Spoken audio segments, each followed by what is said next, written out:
Bismillahirrahmanirrahim. Assalamualaikum warahmatullahi wabarakatuh. Alhamdulillah alladzi anjala ala abdihil kitaba wa lam yaj'al lahu iwaja. Qayyiman liyundhira ba'san syadidan min ladunhu wa yubashshiral mu'minin alladziina ya'maluna ash-shalihat anna lahum ajran hasana. Asyhadu an la ilaha illallah wahdahu la syarika lah wa asyhadu anna Muhammadan 'abduhu wa rasuluhu la nabiyya ba'dah. Allahumma shalli wa sallim ala Muhammadin wa ala alihi wa ashabihi wa man tabi'ahum bi ihsan ila yaumiddin, amma ba'du. Ya ayyuhal hadirun rahimakumullah, ittaqullaha haqqa tuqatih wa la tamutunna illa wa antum muslimun. Jamaah Bapak Ibu sekalian yang mudah-mudahan sampai pada malam ini kita semuanya selalu dirahmati Allah Subhanahu wa taala. Alhamdulillah, tentu rasa syukur yang pertama perlu untuk kita sampaikan kepada Allah Subhanahu wa taala. Di malam ini, di malam Jumat kali ini, kita oleh Allah masih dikaruniai sekian banyak rahmat dan nikmat. Di antara rahmat dan nikmat yang masih kita rasakan adalah nikmat sehat. Masih menikmati jajanan berbuka tadi itu, takjil itu, nikmatnya luar biasa.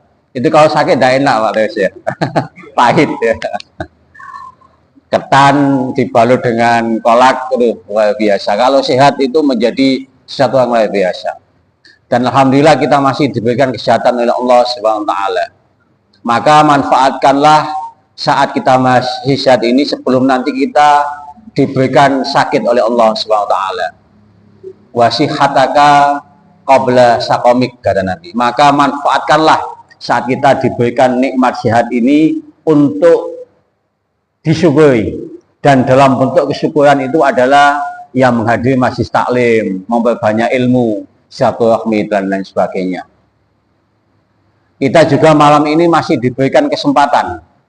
Oke, kita mungkin yang masih sehat ini tentu jangan lupa untuk mendoakan ya, saudara-saudara kita yang hari ini malam ini masih diuji oleh Allah dengan tidak sehat. Mudah-mudahan segera diangkat penyakitnya dan kemudian akan kembali sehat untuk bisa beraktivitas, melakukan amal-amal soleh yang lain. Malam ini kita juga sekalian patut untuk bersyukur sebab masih diberikan kesempatan. Meskipun sesungguhnya kita ini di tengah-tengah kesibukan, tapi kita masih menyempatkan diri untuk menghadiri majelis taklim, majelis ilmu ini. Tentu dengan memanfaatkan kesempatan yang Allah berikan kepada kita pada malam ini bagian kita menabung kebaikan yang nanti tabungan yang kita tanam pada malam ini itu akan menjadi jejak digital yang nanti ketika kita dibangkitkan oleh Allah itu akan ditampakkan. Insya Allah malam ini menjadi jejak digital yang kita tanam pada kesempatan yang mulia ini. Bapak sekalian yang dirahmati Allah SWT, malam ini saya akan melanjutkan kajian hadis. 1 bulan hampir ya saya tidak bisa membersamai Bapak sekalian. Saya sengaja langsung 2 hari yang lalu buka jejak digital pengajian ini Pak. Kebetulan Mas Haris itu kan mesti memvideo dan sekaligus mem-YouTube-kan. Karena sudah lama ada ngisi kajian, takutnya nanti temanya diulang-ulang ya, hadisnya diulang-ulang. Maka tadi saya sempat buka lagi YouTube yang terakhir. Taklim saya dengan Bapak sekalian itu adalah hadis yang diawali dengan kalimat arba'atun. Jadi Nabi itu ternyata memang dalam sekian riwayatnya ada hadis-hadis diawali dengan penyebutan angka-angka. Ada sab'atun, ada arba'atun. Nah, video terakhir jejak digital taklim saya dengan Bapak Ibu sekalian itu hadis yang diawali dengan arba'atun. Arba'atun sa'adatil mar'i. Ada 4 variabel yang bisa menjadikan kita itu bahagia. Manusia itu bisa bahagia. Kan gitu ya. Pertama adalah antakuna zaujatan sholihah, memiliki pasangan hidup yang soleh. Itu hadis terakhir yang kita sampaikan dalam taklim di masjid yang kita cintai ini. Nah, malam ini kita akan melanjutkan beberapa hadis lagi yang diawali dengan huruf arba'ah, dengan kalimat arba'atun. Ada sekian puluh hadis itu, tetapi tentu kita ada hafal, saya ada hafal ya, hanya yang saya hafal aja nanti yang saya sampaikan.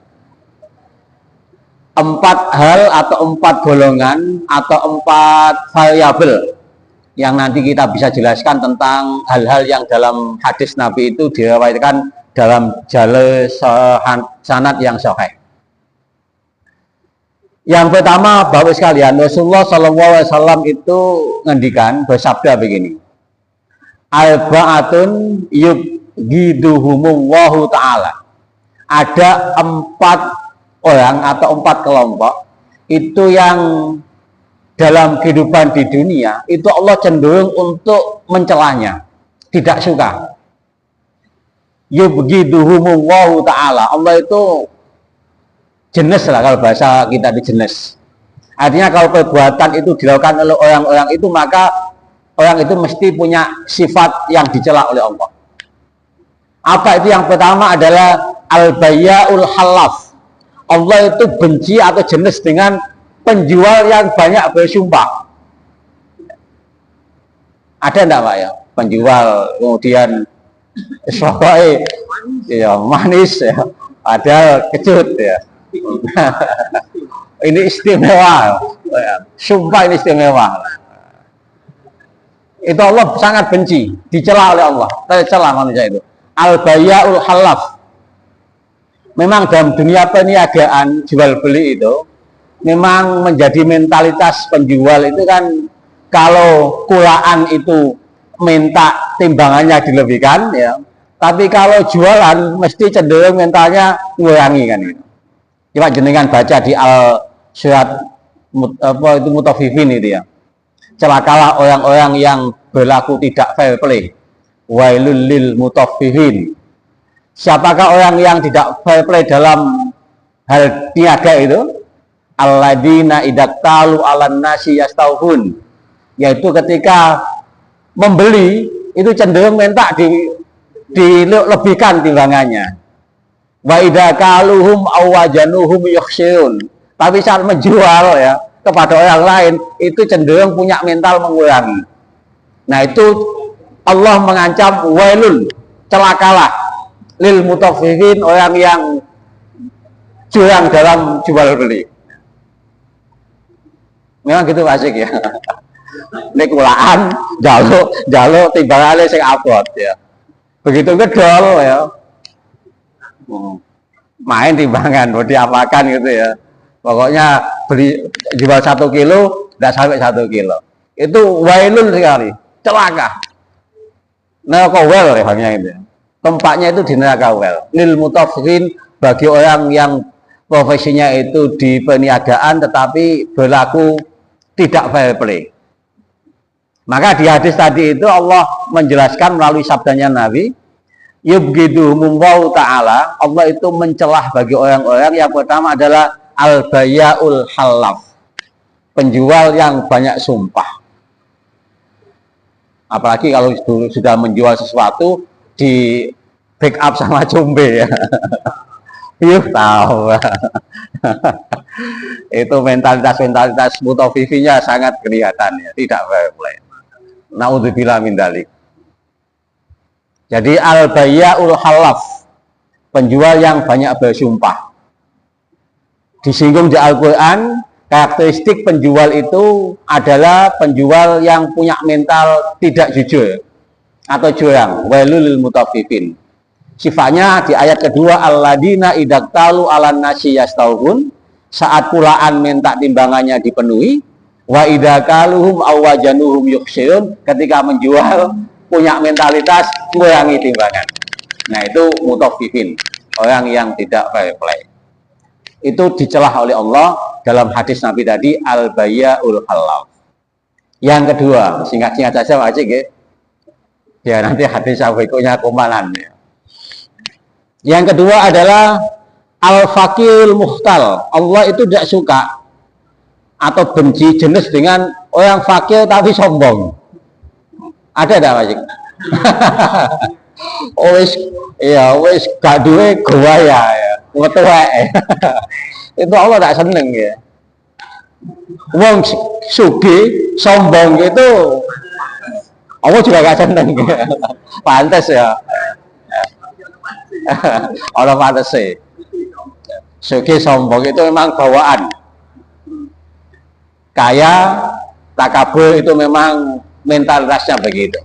Tetapi kalau al-fakir al-muhtal, miskin sombong, itu yang Allah tidak senang, jenis. Dan itu bagian dari orang atau kelompok yang tercela. Yubghiduhumullahu ta'ala.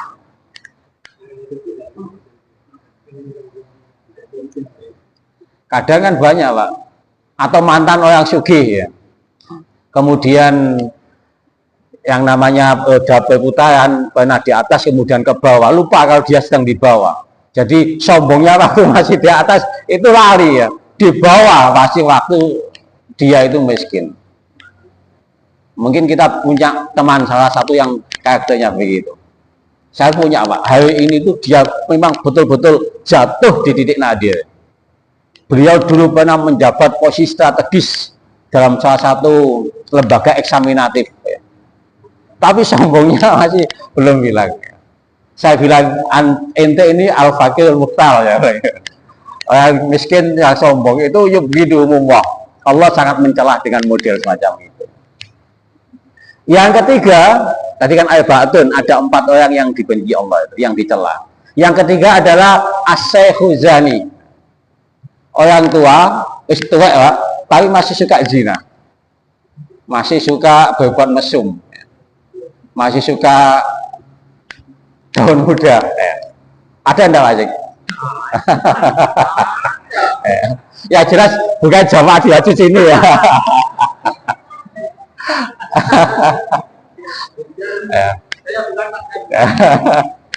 Syekh itu ternyata orang tua Pak. Jadi jangan bangga ceruk syekh itu ya. As-syaikhu az-zani, orang tua yang masih punya mentalitas zina ya. Jadi saya jelalatan Pak. Wis tuwek tapi jelalatan. Itu banyak. Apa bagi ono. Banyak gitu itu. Ada dalam kehidupan kita itu masih banyak kita temui. Dan ingat bahwa hal semacam itu termasuk yubghiduhumullah, Allah mencela dengan yang macam itu. Dan yang keempat itu kata Nabi, orang yang kemudian masuk kategori dicela Allah itu adalah al-imamul ja'il, pemimpin yang dolim. Pemimpin yang dolim. Pemimpin yang dolim mesti dicela. Dan nanti tidak akan mendapatkan perlindungan saat tidak ada perlindungan kecuali lindungannya Allah ya. Beberapa bulan yang lalu kita nyampaikan itu kan ada 7 golongan yang akan dinaungi Allah itu. Salah satunya adalah imamun adil. Yudilluhumullahu fi dilli yauma la dilla illa diluh. Jadi ada 7 golongan yang akan dinaungi oleh Allah pada saat tidak ada naungan kecuali naungannya Allah. Nah, salah satunya adalah imamun adil. Tetapi kalau imamun ja'ir atau imamun zalim itu otomatis lewat dalam konteks itu dan Allah membenci, yubghiduhumullahu ta'ala. Jadi pemimpin, termasuk pemimpin itu dalam ulama-ulama hadis menjelaskan tidak harus pemimpin dalam sebuah konstitusi negara, tidak harus pemimpin eksekutif. Imam itu tidak harus eksekutif mulai presiden, gubernur, wali kota, bupati, camat sampai kepala desa, tidak. Di level unit yang paling kecil rumah tangga, suami itu adalah imam. Maka imam pemimpin yang dolim itu apa Pak Cik? Suami yang dolim itu, contohnya. Wah, istri tanpa alasan ya. Jadi imam dolim atau imam ja'ir. Bapak sekalian yang dirahmati Allah Subhanahu wa taala, itu hadis yang menjelaskan diawali dengan kalimat arba'atun. Arba'atun ada 4 tadi, diingat-ingat asik ya. Oke. Jadi pelan-pelan saja biar bisa diingat dan kalau perlu dihafal asik. Jadi yang pertama tadi adalah al-bayaul halaf, penjual yang banyak bersumpah. Yang kedua adalah al-fakir mukhtal. Gampang ya. Al-fakir mukhtal. Yang ketiga aseh ya. Aseh khuzani. Wong tua jelalatan ya. Petakiran.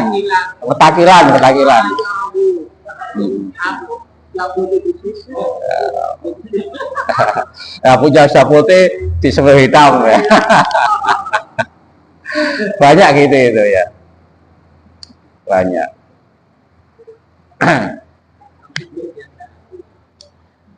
Dan apa namanya, tipikalitas aseh ya, orang laki-laki itu semakin tua kan kadang-kadang memang begitu Pak. Jenengan lihat kalau jalannya orang tua laki-laki dengan orang tua perempuan kan beda. Laki-laki meskipun sudah tua itu kalau jalannya kan masih masih apa itu kayak jalannya kuda gitu. Iya. Tapi kalau ibu-ibu yang sudah tua itu jalannya bukan gini tapi gini. Mau. Itu bisa kita lihat itu ya. Kalau batas coba jalan ke arah sini. Apa Wani jalannya masih iya. Tapi kalau ibu-ibu yang sudah sepuh, jalannya mesti gede-gede ini. Enggak mau. Enggak, ini guyon Bunda. Bapak sekalian yang dirahmati Allah Subhanahu wa taala. Kemudian hadis yang kedua. Hadis yang kedua ini kata Nabi ada al-baun lagi, al-baun minasyaqqa. Al-baun minasyaqqa. Ada 4 hal yang seseorang itu hidupnya bisa menderita secara psikologis ya. Pokoknya apa sumpek saja bawaannya, hatinya itu tidak semeleh. Itu ada 4 golongan kata Nabi. Yang pertama adalah ainun jumud, orang yang punya pandangan picik. Pandangan picik itu ya melihat sesuatu itu dari sisi negatifnya saja. Itu kan hati kita jadi sakit tuh asik ya. Bahasa lainnya itu punya sifat hasad. Orang yang punya sifat hasad itu mesti asaq, tidak legowo, akhirnya sakit. Pikirannya itu pikiran mesti negatif thinking. Ada orang sedikit sukses gitu, kita sudah membangun narasi yang negatif-negatif, itu mesti akan sakit hati kita. Sehingga Nabi itu di hadis yang lain mengingatkan kepada kita, iyyakum wal hasadu, jauhilah dirimu terhadap sifat hasad. Sebab fa'innal hasadu ya'kulul hasanat. Karakteristik sifat hasad itu sama halnya memakan kebaikan. Kama ya'kulun nar hatobah. Diibaratkan sifat hasad itu memakan kebaikan sebagaimana api memakan kayu bakar. Jadi orang itu kalau masih didominasi sifat hasud, sifat hasad, itu ibaratnya kata Nabi kayak api memakan kayu bakar. Jadi sebanyak apapun kayu ditumpuk menjulang tinggi, kalau sudah api melahap itu pasti akan habis. Sifat hasad yang kita miliki itu juga begitu sifatnya, karakteristiknya. Amal perbuatan sebaik apapun dan sebanyak apapun yang kita lakukan, itu kalau masih menanamkan sifat hasud dalam diri kita, maka amal-amal kebaikan kita itu akan dimakan oleh sifat hasud itu. Na'udzubillah min dzalik. Jadi as-siqa minasy-siqa, kata Nabi, sifat yang akan ada dalam diri kita menjadi menderita itu apabila punya ayunul jumud, pandangan yang picik. Yang kedua, qaswatul qalbi, yaitu hati yang keras. Orang itu kalau hatinya keras kan biasanya tidak banyak teman, Pak ya. Akhirnya dijauhi teman-temannya, menderita ya. Apa kok dijauhi tok, agak didekati temannya sudah melengos ya. Karena hafal karakternya, mesti nanti dijak ngomong mesti misui kan itu. Di antara tipikal dan indikator hati keras itu biasanya ya gampang isu ya. Itu biasanya termasuk bagian dari minasyikha yang akan menjadikan kita menderita. Yang keempat adalah al-khirsu. Yang ketiga nih, al-khirsu. Al-khirsu itu ambisi yang menggebu-gebu. Tidak melihat potensi diri, tetapi ambisinya melampaui kemampuan. Itu akan kita menjadi menderita. Betul Pak Sik ya? Secara kejiwaan kita akan menjadi menderita. Jadi potensi tidak ambisi tidak disesuaikan dengan potensi.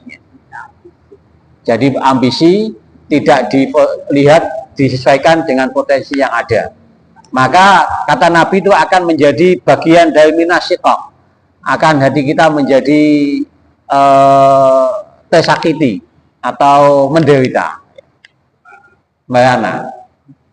Nah, yang keempat, al-baun minasyikha itu adalah tulul amali. Panjang angan-angan, panjang angan-angan. Semoga nanti dikembangkan sendiri.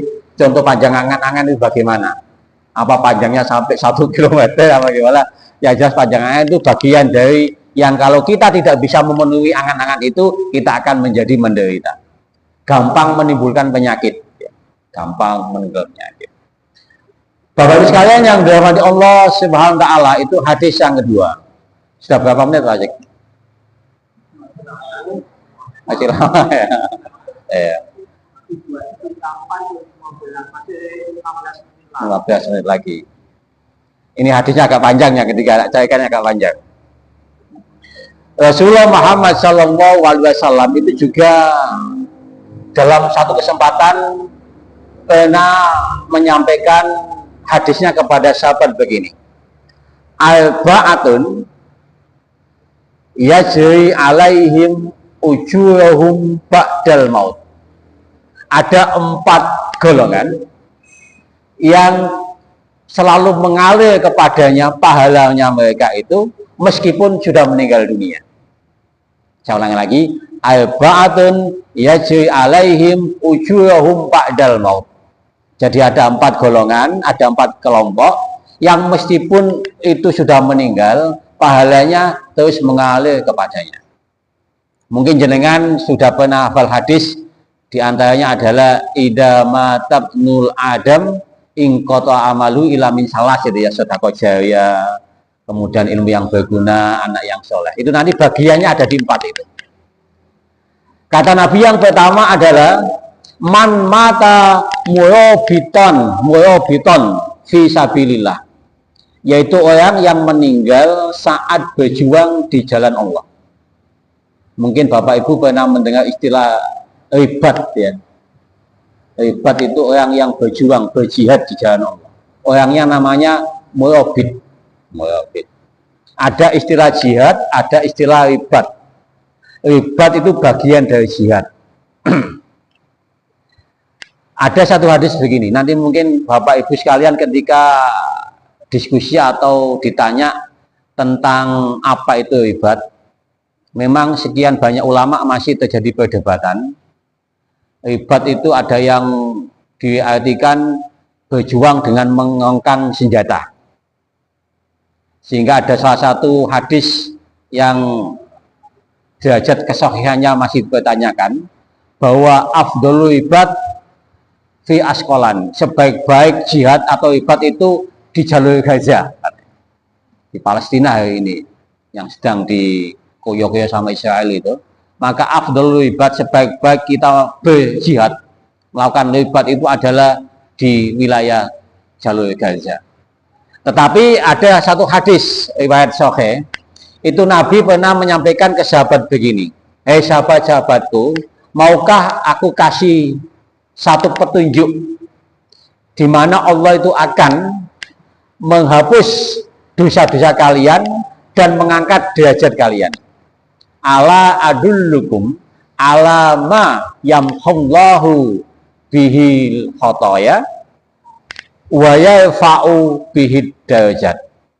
Jadi Nabi itu biasanya punya metode ketika mengawali satu taklim itu, sahabat-sahabat dirangsang dengan satu harapan. Maukah kamu saya kasih tahu orang yang gampang disepuro oleh Allah dosanya dan diangkat derajatnya oleh Allah. Metode Nabi itu kalau ngajar kan gitu Pak. Jadi biar muridnya itu terperangah, dikasih pancingan. Maukah sahabat saya kasih tahu golongan atau kelompok yang dosanya itu diampuni oleh Allah dan derajatnya diangkat oleh Allah. Ala adullukum ala ma yamhullahu bihil khotoya wa yarfa'u bihid darajat. Maka sahabat menjawab, qala bala, tentu mau ya Nabi kan. Nah, ketika sahabat sudah masuk dalam frekuensi pikirannya Nabi, Nabi menjelaskan qala. Jadi orang yang diampuni dosanya dan diangkat derajatnya itu yang pertama adalah apa itu namanya? Usbugul wudu mal kayohi. Jadi menyempurnakan wudhu meskipun dalam suasana yang tidak mengenakkan. Jadi pas tengah malam dingin-dingin ya, jenengan kemudian sholat malam, wudhunya itu bisa sempurna, itu termasuk bagian Allah akan menghapus dosa kita dan diangkat derajat kita. Musim dingin, ya, musim dingin, kok kemudian mau mandi besar wajib ya tengah malam, wudhunya masih sempurna. Itu bagian dari kata Nabi yang akan diampuni dosanya oleh Allah dan diangkat derajatnya.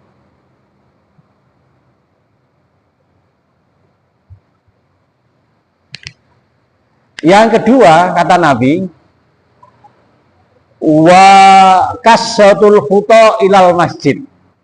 Orang yang gampang diampuni dosanya dan diangkat derajatnya itu adalah orang yang memperbanyak langkah kakinya ke masjid.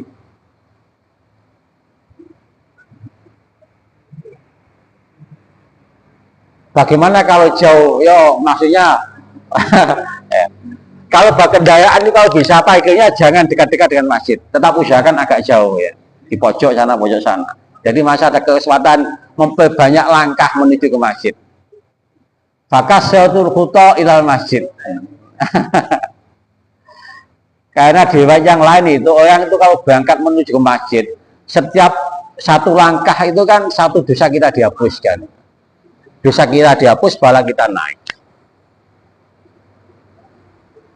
Pertanyaannya ketika kita menggunakan moda transportasi kayak mobil, kayak motor, itu kan perputaran roda yang kita pakai. Maka ya kira-kira analognya begitulah. Tapi sebagian ulama tetap memberikan saran kalau menggunakan moda transportasi, mohon parkirannya jangan dekat-dekat ke masjid ya. Jadi tetap makna kasratul khuta ilal masjid itu ya makna ya tekstualnya melangkahkan kaki sebanyak-banyaknya menuju masjid. Itu yang yamhullahu bihil khotoya wa yarfa'u bihid darajat. Allah akan menghapus dosa kita dan mengangkat derajat kita. Kemudian wa intidhar shalah ba'da shalah. Yang ketiga kata Nabi, dosa kita dihapus dan derajat kita diangkat itu adalah menunggu habis waktu sholat menuju ke waktu sholat berikutnya. Ya kayak kita gini kan ya, habis sholat maghrib masih menunggu nanti menunggu sholat isya, menunggu sambil taklim. Ini bagian dari yamhullah wa yarfa'u darajat. Nah, tiga hal itu kata Nabi, dalikum al-ibad. Tiga perbuatan yang kita lakukan di atas tadi itu termasuk ibad, berjuang di jalan Allah. Nah, sekarang jadi kita begini ini dalam hadis di atas berarti kita ini sedang ibad. Nah, melakukan ibad itu kalau orang meninggal dunia maka dia akan terbebas dari fitnah kubur. Ibadnya di situ. Al-ibad yauma walailatin khaimin siyamin syahrun wa qiyamuhu. Jadi ibad satu hari satu malam itu lebih baik daripada puasa satu bulan dan ibadah di dalamnya. Wa qiyamuhu, dan sholat yang kita lakukan pada bulan Ramadan itu. Nah, kalau nanti ada pertanyaan yang dimaksud ibad itu apa, maka hadis di atas tadi bisa menjelaskan. Termasuk dalam kategori ibad itu adalah menyempurnakan wudhu meskipun dalam keadaan yang sulit, dingin mencekam, ya, musim dianupane, ya betul, dianupane, kok masih sempat tahajud dan wudhunya itu sempurna, ya. Biasa kalau dingin kan icik-icik gitu aja, ya.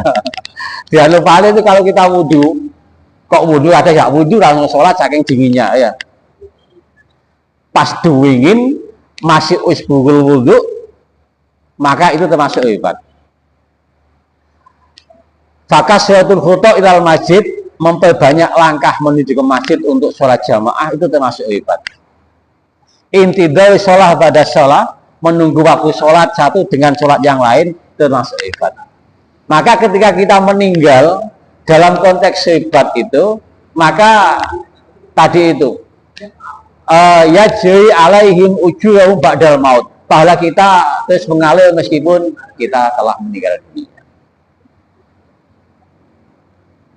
Berapa menit lagi, Pak Haji? 10 menit lagi, ya. Jadi arba'atun yajri alaihim ujurahum ba'dal maut, kelompok yang pahalanya selalu mengalir meskipun sudah meninggal dunia itu adalah man mata murabiton fisabilillah, orang yang meninggal berjuang di jalan Allah. Murabiton, orangnya itu namanya murabit, perilakunya namanya ibad. Nah, apa itu ibad? Penjelasannya tadi itu. Di antara yang dimaksud ibad itu adalah tadi itu wudhu sempurna, memperbanyak langkah ke masjid, dan punya semangat menunggu tetap istiqomah dari satu sholat ke sholat yang lain. Yang kedua, man mata murabiton fisabilillah, orang yang meninggal di jalan Allah itu pahalanya mengalir terus meskipun dia sudah meninggal dunia. Yang kedua, man 'allama ilman ujriya lahu amaluhu ma umila bih, yaitu orang yang mengajarkan satu ilmu dan kemudian ilmu yang diajarkan itu diamalkan oleh orang yang diajar. Itu pahalanya terus mengalir meskipun yang mengajar pertama ini sudah meninggal dunia. Maka ada satu cerita menarik, Pak Bu. Saya itu dulu pernah terkesima seorang guru TK, Pak, ya, guru PAUD. Beliaunya ini tentulah perempuan, asik ya. Kalau terkesima kan pasti perempuan, ya. Cerdas, smart, tapi dia memilih jadi guru PAUD. Saya tanya, loh Mbak, kok pilihnya jadi guru PAUD? Jawabannya apa? Saya ingin mengajari anak-anak yang belum bisa alif ba ta, bisa ada selesai alif ba ta di tangan saya, sehingga nanti siswa yang saya ajar bisa alif ba ta, nanti begitu sholat, ya, berapa huruf alif ba ta yang dibaca itu akan mengalir ke saya. Ketika siswa saya bisa alif ba ta, bisa sholat, mengajarkan ke teman-temannya lagi, betapa banyak pahala yang ke saya. 5 hari sholat 5 waktu, membaca berapa huruf alif ba ta. Jawabannya gitu, Pak. Saya begini, seandainya saya belum punya istri. Ini istri ideal gitu ya.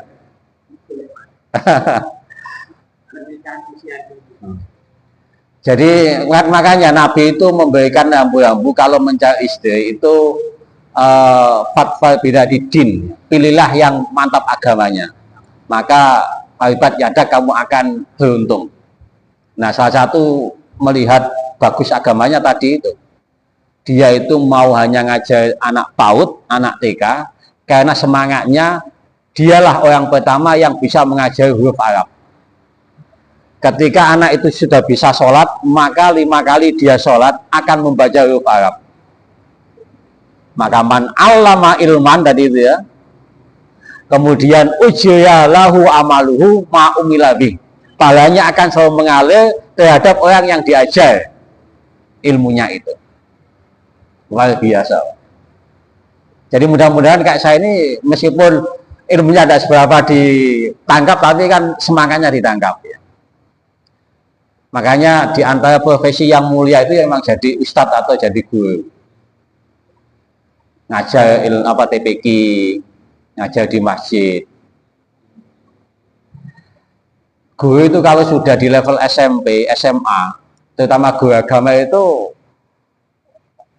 investasi kebaikannya masih kalah jauh dengan guru agama tingkat PAUD dan tingkat SD, tingkat TK. SMP kan dilanjutkan aja Pak ya, malah nyalanya SMP tidak bisa baca gitu. Bisanya gitu, biasanya guru agama di SMP dan SMA. Jadi man allama ilman ujiyalahu amaluhu ma umilawi. Itu yang kedua, yang pahalanya terus mengalir meskipun sudah meninggal dunia. Para ustadz, ustadzah, itu luar biasa. Yang ketiga, man tasaddaqa bi sadaqatin fa ujriha yajri ma wujidat bih. Seseorang yang bersedekah dengan satu sedekahnya, tetapi harta yang disedekahkan itu masih bisa ditemui dan dimanfaatkan oleh orang lain. Contoh misalkan, ya paling gampang kita menanam pohon yang buahnya bisa dinikmati orang lain ya, kemudian kita meninggal dunia, maka sepanjang buah-buahan dari pohon yang kita tanam itu masih bermanfaat untuk orang lain, maka dalam konteks itu man tasaddaqa bi sadaqatin, itu pahalanya akan mengalir terus. Atau kita membuat bi'un atau sumur ya, atau embung atau apalah, kemudian sumur itu kita tinggal meninggal dunia, kemudian dalam panjang waktu berikutnya masih dimanfaatkan oleh orang lain menikmati sumber itu, maka itu termasuk wujidat bih, yang pahalanya yajri ma wujidat bih, akan selalu mengalir kepada kita. Makanya kadang-kadang orang tua kita dulu itu kan filosofinya bagus, sudah agak tua masih menanam tanaman mangga atau kelapa. Kalau ditanya, oh sudah tua kok nanam kelapa dan mangga, mesti jawabannya untuk anak cucu kita kan. Itu kalau hari ini tidak ada Pak, orang tua semacam itu tidak ada ya. Kalau orang tua kita, mbah-mbah kita dulu kalau menanamkan karakter ke anaknya kan begitu, meskipun sudah tua itu masih memberikan contoh menanam tanaman-tanaman yang manfaat. Kalau bapak-bapak hari ini tidak mungkin begitu, ada tapi satu dua.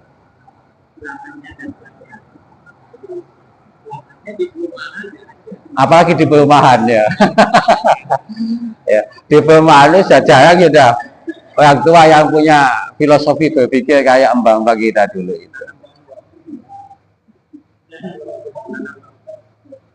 Di perumahan ini kalau misalkan tanam jambu itu diambil tangganya ngamuk ya. Ya, nguluh konmek. Yang keempat, rajulun taraka waladan sholihan fahuwa yad'ulah, yaitu kelompok orang laki-laki atau orang tua yang meninggalkan seorang anak yang soleh, yang dimana anaknya itu yad'ulah, mendoakan orang tuanya. Itu maka pahalanya terus mengalir kepada orang tua yang model begitu itu. Maka menjadi sangat penting mendidik anak dan menjadikannya soleh atau solihah. Punya anak kalau tidak sampai bisa ngaji Pak, atau tidak mau sholat, itu kerugian besar bagi kita sebagai orang tua. Karena kalau anak itu sudah tidak mau sholat, tidak mau ngaji, maka di antara kebaikan kita sebagai orang tua ketika sudah meninggal dunia, itu kiriman pahalanya menjadi minim. menjadi minim. Saya itu selalu menyampaikan ke anak-anak saya itu, meskipun secara ekonomi nanti tidak bagus-bagus saja, pokoknya sholat dan ngaji jangan ditinggalkan. Sebab nanti kalau bapak sudah meninggal ya gitu, kemudian kamu masih ngaji dan mau sholat, itu yang dibanggakan oleh orang tua yaitu, meskipun kamu nanti punya mobil 5, rumah tingkat, itu tidak ngefek ya. Tapi kalau masih mau ngaji, mau sholat, itu akan selalu mengalir pahala itu kepada kita. Hadisnya jelas tadi itu.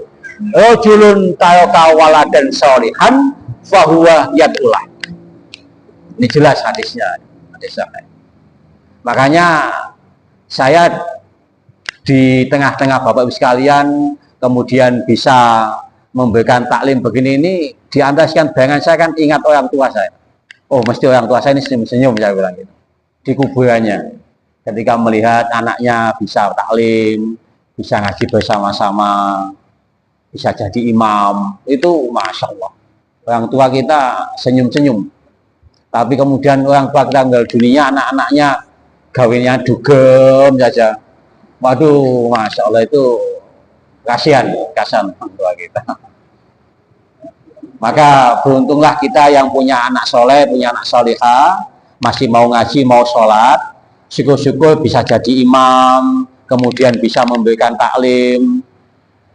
Yakin seyakin-yakinnya orang tua kita yang sudah meninggal dunia itu akan tersenyum. Kuburannya menjadi jembar, menjadi terang. Dan itu harus kita selalu tanamkan ke anak-anak kita, Mas. Saya itu selalu begitu. Enggak suka, enggak apa-apa. Tapi ingat, kalau miskin jangan sombong ya. Al-Fakir, Al-Muqtal itu termasuk nanti yubghidu Allah, akan dibendu atau dibenci oleh Allah Subhanahu wa taala. Mudah-mudahan yang singkat ini bermanfaat ya. Enggak usah panjang-panjang masih ya, biar banyak yang diingat ya. Kalau panjang-panjang lupa malah nanti enggak berkah. Tapi nanti dilihat di channel YouTube-nya Mas Haris ya.